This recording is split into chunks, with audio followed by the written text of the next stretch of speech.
Beige ഷെയ്ഡിൽ crepe tissue ഫാബ്രിക്കിൽ വരുന്ന സൽവാസാണ് ഈ ഒരു വീഡിയോയിൽ നമ്മൾ കാണാനായിട്ട് പോകുന്നത്. നല്ലൊരു ഫംഗ്ഷൻ വെയർ സെറ്റാണ്. ഇതിൻ്റെ എല്ലാത്തിൻ്റെയും ടോപ്പ് സെയിം തന്നെ. ദുപ്പട്ടയിലെ പ്രിൻറ്റിൻ്റെ ആ ഒരു കോമ്പിനേഷൻ വേരിയേഷൻ മാത്രമേ വരുന്നുള്ളൂ. റേറ്റ് വരുന്നത് 1750. ബേജ് ഷെയ്ഡിലുള്ള ക്രേപ്പ് ടിഷ്യൂ ഫാബ്രിക്കാണ് വരുന്നത്.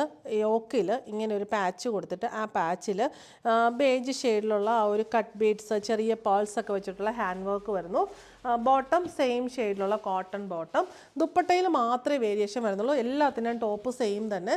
ദുപ്പട്ട സെയിം ആ ഒരു ക്രേപ്പ് ടിഷ്യൂ ഫാബ്രിക്കിൽ ഇങ്ങനെ ഫ്ലോറൽ ഹാൻഡ് പെയിൻറ്റ് വരുന്ന ദുപ്പട്ടയാണ്. ബനാറസി ബുട്ട വീവിങ്ങും വരുന്നുണ്ട്. ബനാറസി ബോർഡറും വരുന്നു. നല്ലൊരു പാർട്ടി വെയർ സെറ്റാണ്. ഭയങ്കര രസമായിട്ട് ക്ലാസി ആയിട്ട് വെയർ ചെയ്യാൻ പറ്റുന്ന സെറ്റ്. റേറ്റാണ് ഏറ്റവും അട്രാക്റ്റീവ്, 1750. നെക്സ്റ്റ് ദുപ്പട്ട വരുന്നത് ഈ ഒരു കോമ്പിനേഷനാണ്. ഒരു ഗ്രീനിഷ് കോമ്പിനേഷൻസ്. എല്ലാത്തിലും ആ ഒരു ഡയഗണലായിട്ട് ബനാറസി ബുട്ടി വീവിങ്, രണ്ട് സൈഡിലും ബനാറസി ബോർഡർ, ടാസിൽസ് ഒക്കെ വരുന്നുണ്ട്. ഈ ഒരു കോമ്പിനേഷനിലുള്ള ഡിഫറൻസ് മാത്രമേ ഉള്ളൂ. നെക്സ്റ്റ് ദുപ്പട്ട വരുന്നത് ഒരു പിങ്കിൻ്റെ കോമ്പിനേഷൻസ് ആണ്. ഒരു വൈൻ പിങ്ക് ഒക്കെ കോമ്പിനേഷനിലുള്ള ഹാൻഡ് പെയിൻ്റ് ആണ് വന്നിട്ടുള്ളത്. എല്ലാം നല്ല രസമായിട്ടുള്ള കോമ്പിനേഷനാണ്. ലാസ്റ്റ് ദുപ്പട്ട വരുന്നത് ഇതൊരു ബ്ലൂവിൻ്റെ കോമ്പിനേഷൻസ് നമുക്ക് പറയാനായിട്ട് പറ്റും. ബ്ലൂ ബ്ലാക്ക് ഒക്കെ കോമ്പിനേഷനിൽ വരുന്നു. റേറ്റ് വരുന്നത് 1750.